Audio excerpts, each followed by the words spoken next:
শিবরাত্রির জন্য তো প্যান্ডেল বাঁধা হয়ে গেছে। অনেক দিন থেকে ভাবছি যে আপনাদের সঙ্গে শেয়ার করব, করা হয়নি। তা ভাবলাম যে পরে আর সময় পাবো, সুযোগ পাবো, তখন তো যদি না থাকি, বোলটা যদি বা কেউ ছেড়ে দেয় অনুষ্ঠানের সময়, বলা তো যায় না, রাস্তার ধারে। তা প্রথম গাছের প্রথম যদি বোল আসে, কার না ভালো লাগে বলো? আর সেটা যদি আঁটির গাছ হয়, নিজের হাতে আঁটি ফেলেই এই কয়েকটা বছরের মধ্যে যদি বোল আসে, কার না ভালো লাগে? এই আঁটির গাছে কত সুন্দর বোল এসছে দেখো। এটা তো শিবরাত্রির আগের দিন তোলা, এখন তো প্রায় অনেক দিন হয়ে গেছে, 1 সপ্তাহ হতে যায়। যাই হোক, আর এটা তো অন্য গাছে। আর এবছর এত গাছে বোল এসছে, এত হারে বোল এসছে, ঝড়ও হবে মনে হচ্ছে, যেটুকানি মনে হচ্ছে সবাই বলছে তাই, যে ঝড়ও হবে, যেমন ফল হবে তেমনি ঝড়ও হবে। যাই হোক, শাক তুলতে গিয়েছিলাম, চুরি করতে গিয়েছিলাম। অন্যজনের খেতে না বলে ঢোকা মানেই তো চুরি করা। এই চুরি করতে গিয়েছিলাম, আর মটরশুঁটি দেখে এত ভালো লাগছিল। তবে মটরশুঁটি এখন হয়নি, সবে ফুল হয়েছে, সবে গাছটাও হয়েছে। যার ক্ষেত সেও ছিল, অসুবিধা ছিল না।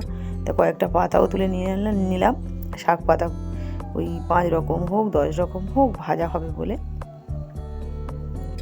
ফুল দেখো না, ভর্তি হয়ে গেছে, কত সুন্দর। আর পেয়ারাটা তুলে নিলাম, অনেকদিন পেয়ারা খাওয়া হয়নি, লোভের জ্বালায় তুলে নিলাম।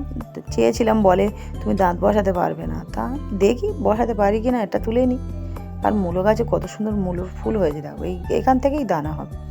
আর ব্রোকলি, পেঁয়াজ কলি, ধনে পাতা, সর্ষে পাতা, সর্ষে গাছ, কত কি গাছ দেখি না একটুখানি জায়গার মধ্যে, সব রকম একটু একটু ফেলেছি। শিম গাছ, শিম তো ভর্তি, দেখানো হয়নি। আর পেয়ারা গাছও আছে, পেয়ারা গাছেও ভর্তি পেয়ারা। এই যে কত পেয়ারা গাছ, আমাদের এদিকে পেয়ারা গাছ প্রচুর, পেয়ারা গাছ, কলা গাছটা প্রচুর আছে।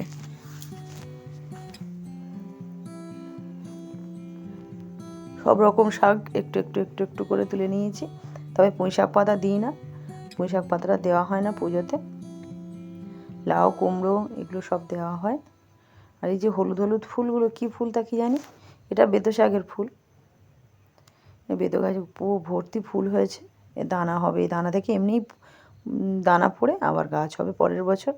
এই যে হলুদ ফুলগুলো কী ফুল জানি না, ভর্তি হয়ে গেছে, ভালোও লাগছিলো খুব, খুব সুন্দর ফুলগুলো দেখতে। এই পেয়ারা খেতে খেতে বাড়ি চলে আসছি।